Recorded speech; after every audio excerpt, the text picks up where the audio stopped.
नमस्कार दोस्तों, डॉक्टर आनंद क्लासेज के यूट्यूब चैनल पर आप सभी का एक बार फिर से स्वागत है। दोस्तों, अधिगम के पिछले वीडियो में हमने अधिगम का अर्थ, परिभाषा एवं अधिगम की विशेषताओं के बारे में अध्ययन कर लिया था। आज हम अध्ययन करने वाले हैं अधिगम है सोपानिक प्रक्रिया। अधिगम सोपानिक प्रक्रिया, अधिगम सोपानिक प्रक्रिया। ठीक है कि एक व्यक्ति जब लक्ष्य को प्राप्त करने के लिए, अपने उद्देश्य को प्राप्त करने के लिए वो अपने सीखने की प्रक्रिया को आगे बढ़ाता है, तो उस बालक को अर्थात उस व्यक्ति को कितने सोपानों को पार करना पड़ता है और पार करने के बाद में उस लक्ष्य की प्राप्ति करता है। जैसे कि ये एक व्यक्ति पी पर्सन व्यक्ति, और इस व्यक्ति से उसका जो लक्ष्य होता है, व्यक्ति का लक्ष्य GOAL गोल यानी लक्ष्य, ये व्यक्ति से जो व्यक्ति का लक्ष्य होता है वो काफी दूरी पर होता है कि व्यक्ति और इस व्यक्ति के साथ में इसका लक्ष्य, इसके बीच में काफी दूरी है। और व्यक्ति इस लक्ष्य को प्राप्त करने के लिए, क्या करने के लिए, अपने इस लक्ष्य अर्थात इस उद्देश्य को प्राप्त करने के लिए वो सोपानों से गुजरता है और सोपानों के माध्यम से वो इस लक्ष्य को प्राप्त करता है। तब हमें पता चलता है कि उस बालक ने क्या किया, अधिगम कर लिया है। कि जैसे यह एक व्यक्ति है और ये व्यक्ति बार बार तैयारी करता है, तैयारी करने के बाद में ये हर बार असफल ही हो जाता है। असफल होने के बाद में ये अपने आप को दोष देने लगता है कि मेरे जीवन में तो सरकारी नौकरी लिखी ही नहीं है, अर्थात मैं सरकारी नौकरी को बिल्कुल भी प्राप्त नहीं कर सकता। तब ये क्या करता है, किसी अन्य व्यक्ति के संपर्क में आता है और अन्य व्यक्ति से संपर्क में आता है कि एक ऐसा बालक जो अपने गांव से किसी शहर में कोचिंग करने के लिए जा रहा होता है। ये व्यक्ति उस बालक के संपर्क में आता है और उससे पूछता है कि तू आजकल क्या करता है। तब वो कहता है कि मैं यहाँ से जाता हूँ और जाने के बाद में मैं आनंद क्लासेज में रिट की तैयारी करता हूँ। क्या करता हूँ, मैं रिट की तैयारी करता हूँ। तब ये व्यक्ति सोचता है कि यार मैंने तो आज तक केवल और केवल घर पे ही तैयारी की है, मैंने तो किसी कोचिंग में एडमिशन लिया ही नहीं है।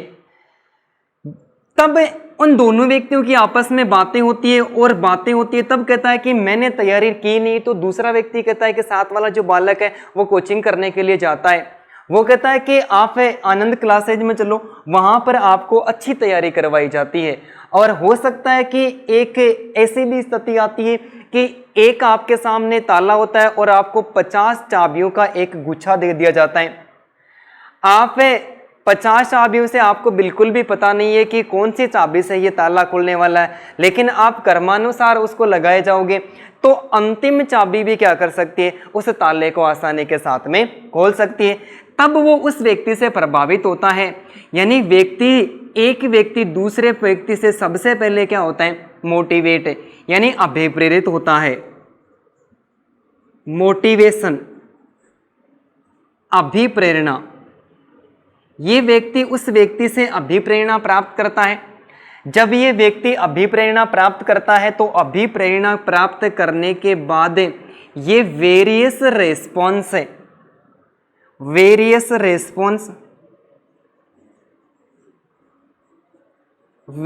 रेस्पॉन्स यानी ये अब विभिन्न प्रकार की अनुक्रिया करता है। ये क्या करता है, ये विभिन्न प्रकार की अनुक्रिया करता है। ये विभिन्न प्रकार की अनुक्रिया करके सोचने लग जाता है कि मैं अब की बार भी घर पे तैयारी करूं, या फिर मैं सीकर जाके तैयारी करूं, या फिर मैं जयपुर जाके तैयारी करूं। यदि मैं सीकर भी जाऊंगा तो सीकर में भी एक से अधिक कोचिंग है।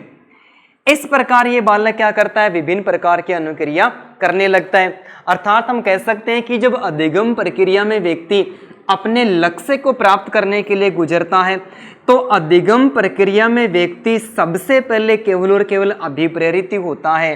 अर्थात हम कह सकते हैं कि जो अधिगम की शुरुआत होती है वो अधिगम की शुरुआत है हमेशा अभिप्रेरणा से ही होती है। ये अभिप्रेरणा क्या करती है, व्यक्ति को आगे बढ़ने के लिए गति प्रदान करती है। मोटिवेट होने के बाद में वो बालक अनेक प्रकार की विभिन्न अनुक्रिया करता है और विभिन्न प्रकार की अनुक्रिया करने के बाद में वो अपने लक्ष्य की ओर आगे बढ़ता है। जब बालक अपने लक्ष्य की ओर आगे बढ़ता है तब उसके सामने एक बाधाओं का फाड़ सा आ जाता है। क्या आ जाता है? बैरियर। बैरियर यानी बाधाएं। उस बालक के सामने बाधाओं का फाड़ सा आ जाता है कि बार बार तैयारी की और बार बार तैयारी करने के बावजूद हर बार उसे क्या मिली है? असफलताएं मिली है। जब असफलताएं उस बालक को मिली है तो ऐसा लगा है कि उस बालक के व्यवहार में किसी न किसी प्रकार का कोई परिवर्तन हुआ ही नहीं है, अर्थात उस बालक ने अभी तक अधिगम नहीं किया है। जब विभिन्न प्रकार की अनुक्रिया करने के बाद में उस बालक के सामने विभिन्न प्रकार की क्या आती हैं? बाधाएं आती है, लेकिन अब वो बालक क्या करता है? उन बाधाओं से बिल्कुल भी नहीं घबराता है। इतनी बड़ी बाधा को वो एक साथ तो पार नहीं कर पाता है, तब क्या करता है कि वह बालक धीरे धीरे उन बाधाओं को पार करने की कोशिश करता है। जैसे कोई विद्यार्थी रिट की तैयारी करता है, क्या करता है? रिट की तैयारी करता है और रिट उसका लक्ष्य या फिर उद्देश्य मान लिया जाता है। अब वो रिट की तैयारी करने लग जाता है और जो रिट का सिलेबस है, ये रिट का सिलेबस उस बालक के सामने किस प्रकार है? इस एक बाधा के समान है, अर्थात एक पहाड़ के समान है, क्योंकि अनेक प्रकार के विषय होते हैं और सारे विषयों का ज्ञान प्राप्त करना इतना आसान नहीं होता है कि कोई भी बालक होता है उसकी एक विषय वस्तु पर तो कमांड हो सकती है, लेकिन विषय की वैसी कमांड सारे विषय वस्तु पर नहीं हो सकती। तो अन्य विषय उसके सामने क्या होते हैं? बाधाएं उत्पन्न करते हैं। तब वो क्या करता है? उन विषय वस्तु में से किसी एक विषय का अध्ययन करता है, एक यूनिट का अध्ययन करता है और अध्ययन करके उस बड़ी बाधा को वो क्या कर लेता है?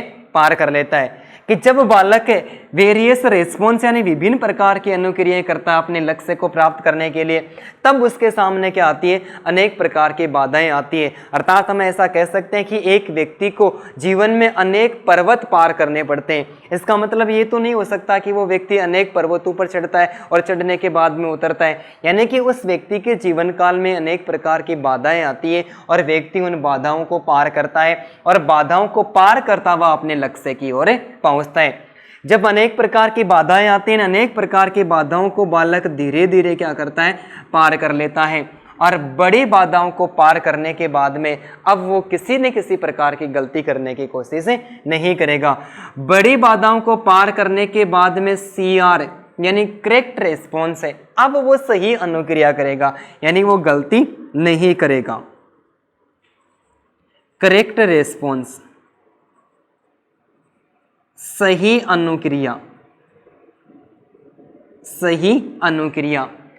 अब बालक क्या करेगा? सही अनुक्रिया करेगा और वो अनुक्रिया क्या करेगी? उस बालक को सफलता की ओर लेकर जाएगी।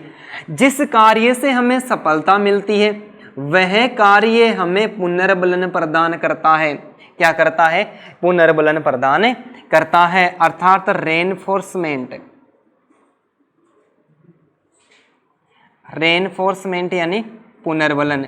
कि बालक बड़ी बाधाओं को पार करने के बाद में एकदम से सही अनुक्रिया करता है, अर्थात अब वो सफलता की ओर अग्रसर होता है। जिस कार्य से हमें सफलता मिलती है वह हमें क्या करती है? पुनर्बलन प्रदान करती है। अर्थात पुनर्बलन हमें केवल और केवल सकारात्मक रूप में ही मिलता है। यदि पुनर्बलन नकारात्मक रूप में मिलेगा तो व्यक्ति अपने लक्ष्य को प्राप्त नहीं कर पाएगा। व्यक्ति सकारात्मक पुनर्बलन प्राप्त करता है और सकारात्मक पुनर्बलन प्राप्त करने के बाद में अब वो अपने ज्ञान का क्या बना लेता है? संगठन बना लेता है, यानी ऑर्गेनाइजेशन।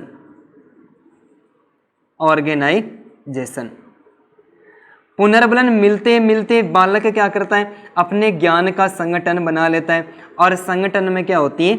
शक्ति होती है। यानी बालक सही अनुक्रिया करता है, अनुक्रिया से बालक को सफलता मिलने शुरू हो जाती है, तब उसको पुनर्बलन की प्राप्ति होती है। और पुनर्बलन के माध्यम से उस ज्ञान का क्या हो जाता है, संगठन हो जाता है। और ज्ञान का संगठन बना लेने के बाद में एग्जाम होती है, और एग्जाम होने के बाद में व्यक्ति उस लक्ष्य को क्या कर लेता है, प्राप्त कर लेता है। तब हमें पता चलता है कि अब उस बालक के व्यवहार में क्या हुआ है, किसी न किसी प्रकार का कोई परिवर्तन हुआ है। और ये परिवर्तन से हमें पता चलता है कि बालक ने क्या कर लिया है, अपने लक्ष्य को प्राप्त कर लिया है। तो लक्ष्य को प्राप्त करने के लिए व्यक्ति सबसे पहले क्या होता है, मोटिवेट होता है। तो ये मोटिवेशन है अधिगम प्रक्रिया का ये पहला सोपान हो गया। वेरियस रेस्पॉन्स, ये विभिन्न प्रकार के अनुक्रिया, इसका दूसरा सोपान हो गया। बैरियर यानी बाधाएं, तीसरा सोपान हो गया। करेक्ट रेस्पॉन्स चौथा सोपान हो गया। रेनफोर्समेंट यानी पुनर्बलन, इसका पांचवा सोपान हो गया। और ऑर्गेनाइजेशन यानी संगठन, इसका छठवां सोपान हो गया। और 6 सोपानों के बाद में व्यक्ति अपने 7वें सोपान अर्थात लक्ष्य को प्राप्त करता है। तो अधिगम सोपानिक प्रक्रिया के संबंध में जो पीछे की एग्जाम फर्स्ट ग्रेड है, सेकंड ग्रेड है, जो रिट की एग्जाम है, उनमें अनेक प्रकार के प्रश्न पूछे भी जा सकते हैं। प्रश्न सबसे पहला जो एक प्रश्न तो बार बार पूछा जा चुका है कि अधिगम सोपानिक प्रक्रिया का पहला सोपान यानी सर्वप्रथम सोपान कौन सा है। तो अधिगम प्रक्रिया का जो पहला सोपान है वो है अभिप्रेरणा। अर्थात व्यक्ति किसी भी प्रकार का कोई कार्य करता है तो कार्य को करने के लिए सबसे पहले क्या प्राप्त होती है, अभिप्रेरणा प्राप्त होती है। जब अभिप्रेरणा प्राप्त होती है तो अभिप्रेरणा प्राप्त होने के बाद में व्यक्ति क्या करता है, विभिन्न प्रकार की अनुक्रिया करता है, वेरियस रेस्पॉन्स करता है कि मैं तैयारी करूं तो मैं घर पे सेल्फ स्टडी करूं या फिर मैं कोचिंग करूं, कोचिंग भी करूं तो मैं सीकर में करूं या फिर जयपुर में करूं या फिर मैं जोधपुर में करूं। इस प्रकार की विभिन्न प्रकार की जो अनुक्रियाएं होती है वो प्राणी करते हैं। जब वह विभिन्न प्रकार की अनुक्रिया करने के बाद में वह अपने लक्ष्य की ओर अग्रसर होता है तो लक्ष्य के बीच में अनेक प्रकार की बड़ी बड़ी बाधाएं आती हैं। वो बालक उस बाधाओं से बिल्कुल भी नहीं घबराता है, क्या करता है, उन्हीं बड़ी बाधाओं को एक बार में तो पार नहीं कर पाता है, तब वो धीरे धीरे क्या करता है, धीरे धीरे उन बाधाओं को पार करता है। और बड़ी बाधाओं को पार करने के बाद में ऐसा लगता है कि अब उस बालक को सफलता मिलने वाली है, वो अपने लक्ष्य की ओर गति कर रहा है, तो अब वो गलती बिल्कुल भी नहीं करेगा। अब वो जितने प्रकार की अनुक्रिया करेगा वो एकदम से सही सही अनुक्रिया करेगा, अर्थात करेक्ट रेस्पॉन्स यानी सही अनुक्रिया। और जिस अनुक्रिया से व्यक्ति को सफलता प्राप्त होती है, क्या होती है, जिस सही अनुक्रिया से व्यक्ति को सफलता प्राप्त होती है वह सफलता व्यक्ति को क्या प्रदान करती है, हमेशा ही सकारात्मक पुनर्बलन प्रदान करती है। और सकारात्मक पुनर्बलन मिलने से बालक क्या कर लेता है, अपने ज्ञान का संगठन बना लेता है, यानी संपूर्ण विषय वस्तु के ज्ञान की वो प्राप्ति कर लेता है। और संपूर्ण विषय वस्तु के ज्ञान की प्राप्ति करने के बाद में यदि उसकी एग्जाम होती है और एग्जाम में यदि वो पास हो जाता है तब हमें पता लगता है कि उसने अपने लक्ष्य को प्राप्त कर लिया है।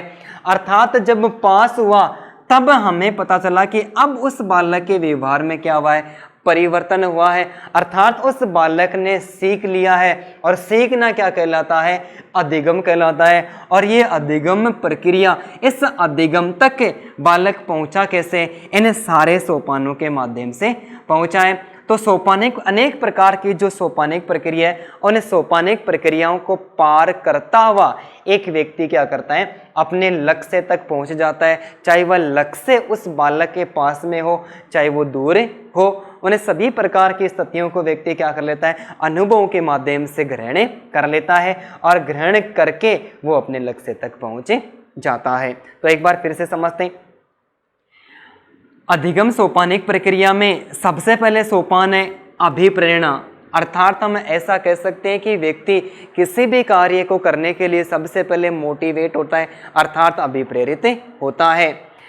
अभिप्रेरणा क्या करती है, लक्ष्य को प्राप्त करने के लिए गति प्रदान करती है। अभिप्रेरणा क्या करती है, लक्ष्य को प्राप्त करने के लिए गति प्रदान करती है।